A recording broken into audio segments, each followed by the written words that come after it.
Le festival Mise en Capsule est connu pour son rôle d'incubateur dans le monde du théâtre. Véritable dénicheur de talent, ce festival a révélé des grands noms comme Camille Cotin, Pierre Ninet, Alexis Michalik, encore Nils Arestrup, toujours dur à dire, et Jonathan Cohen. Bien sûr, il revient au Théâtre Le Pic pour sa 15e édition du 22 mai au 10 juin avec une sélection de 16 pièces de théâtre cette année. On va en parler avec nos invités du jour, Benjamin Bellecourt, je le disais, et Pierre-Antoine Durand. Merci beaucoup à tous les deux d'être là pour nous le présenter. Mise en Capsule, c'est un festival théâtral de forme courte, c'est-à-dire c'est une idée qu'on a eue avec Pierre-Antoine, nous étions jeunes, et on s'est dit, tiens, est-ce que ce serait pas intéressant de faire du théâtre plus court ? On peut pas s'ennuyer, et c'était une formidable carte blanche de liberté pour plein d'artistes, d'aller chercher des gens jeunes qui avaient envie de faire des choses, et puis des fois un spectacle d'1 heure et demie, ça fait peur.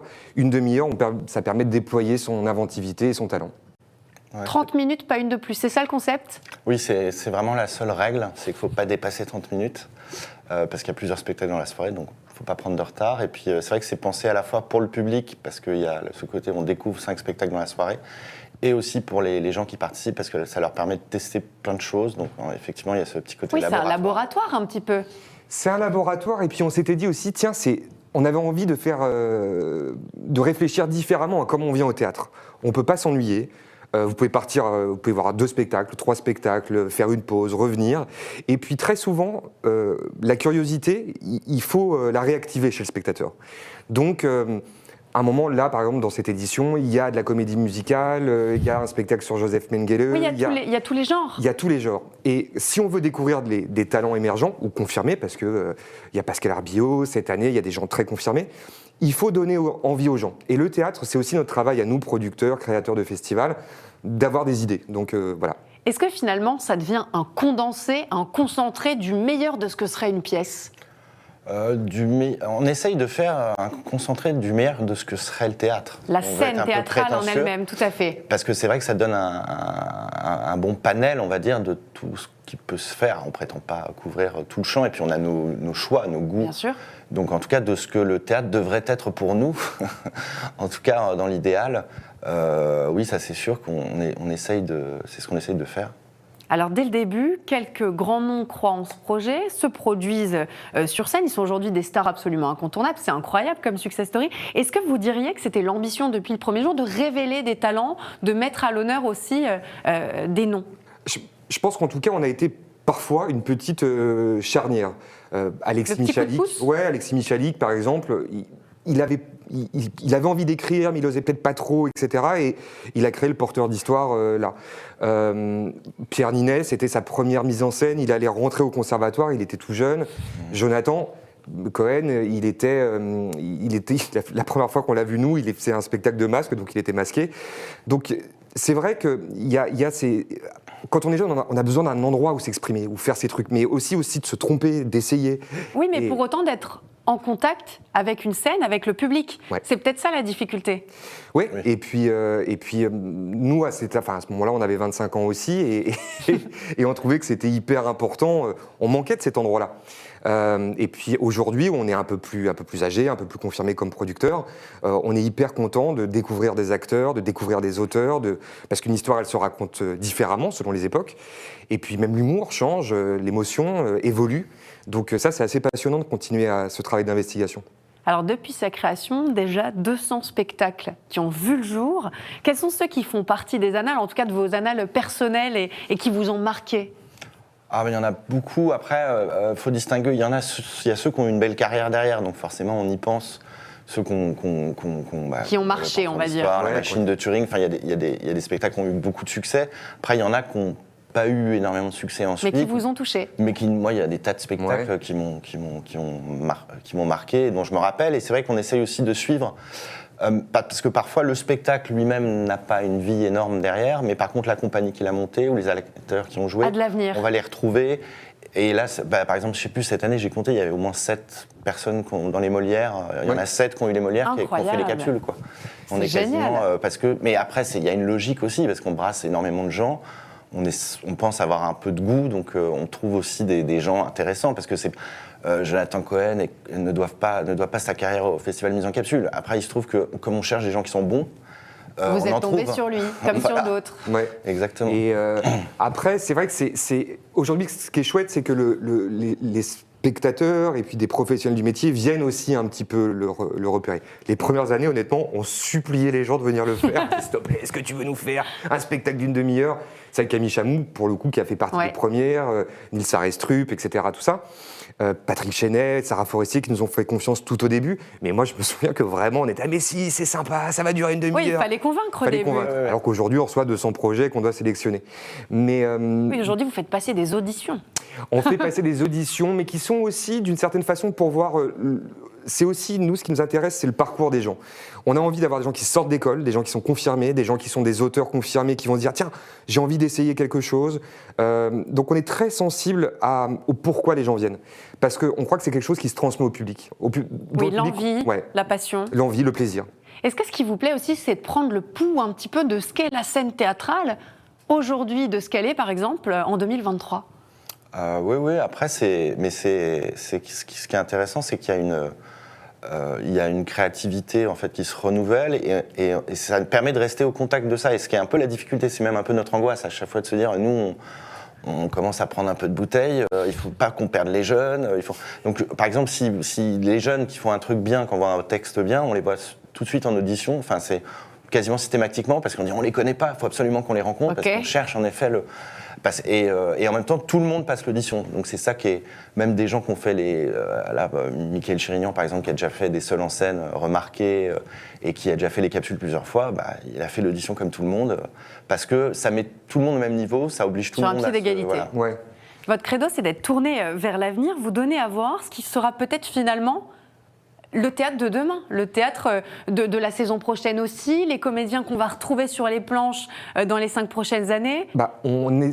Ça peut, c'est pas le but, mais dans les faits, c'est très souvent le cas. Et puis, c'est vrai qu'à cet endroit-là, il y a des thèmes qui peuvent être des thèmes de société, le harcèlement, la question de la femme aujourd'hui, qui est un vrai sujet qu'on retrouve beaucoup dans les textes, les réseaux sociaux, etc.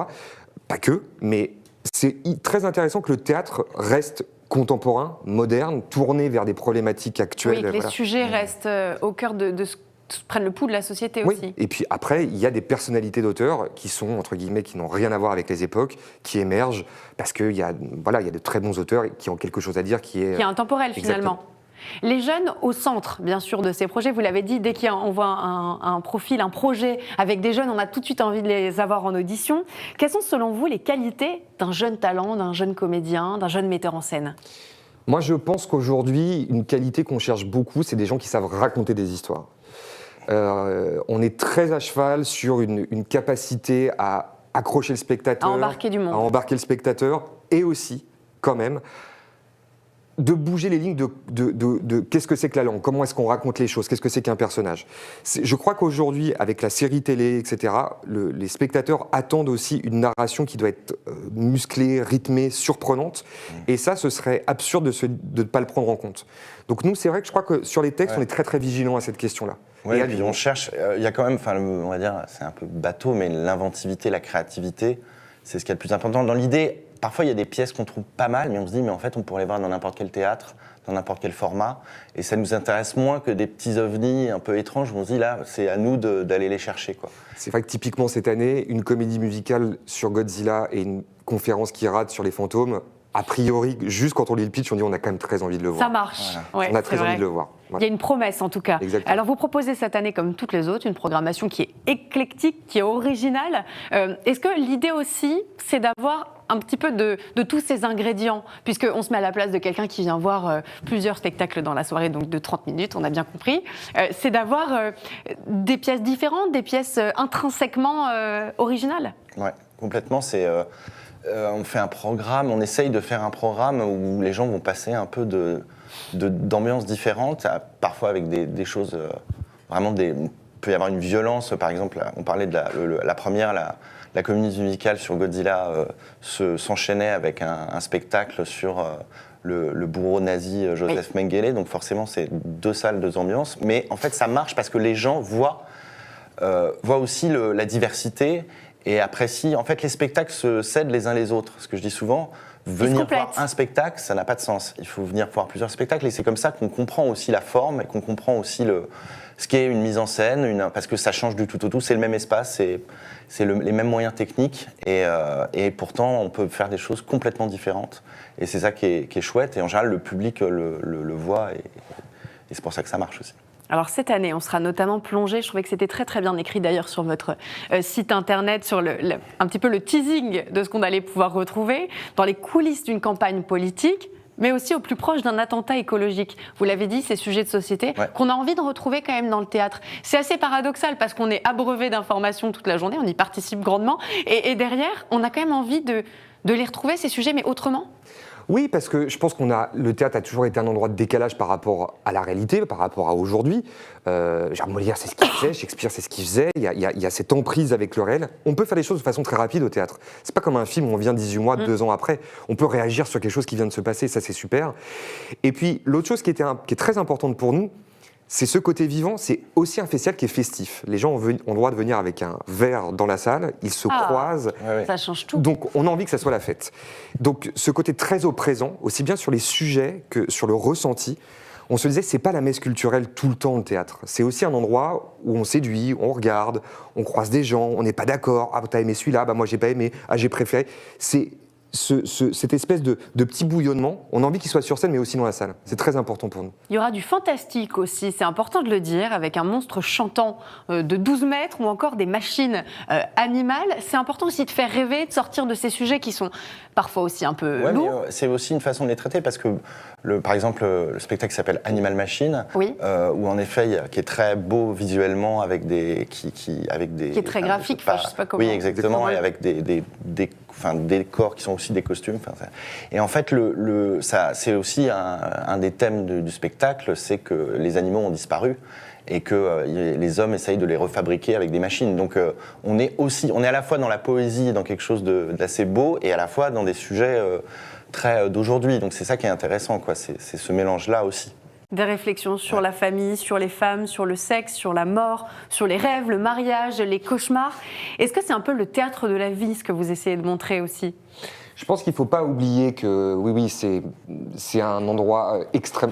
C'est pas pour rien que ça s'appelle le spectacle vivant, et qu'en plus, et nous on le sent chez les spectateurs et chez les artistes, après ces années de Covid où on est tous restés chez soi, c'est très important, ça, la vie sur scène, la vie ensemble.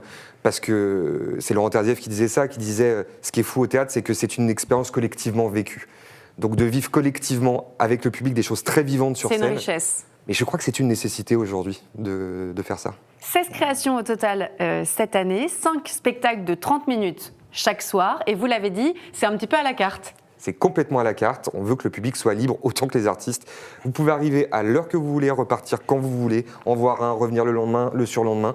C'est très léger et très agréable. Comment est-ce qu'on s'inscrit ? Comment est-ce que ça marche ? Je suis désolée, je vais sur un point un peu plus logistique, mais pour ceux qui ont envie de s'y rendre. Vous pouvez prendre ou un billet pour la soirée ou un pass qui vous donne un accès libre pendant les 3 semaines du festival. Vous pouvez prendre vos places sur Internet ou en appelant au théâtre.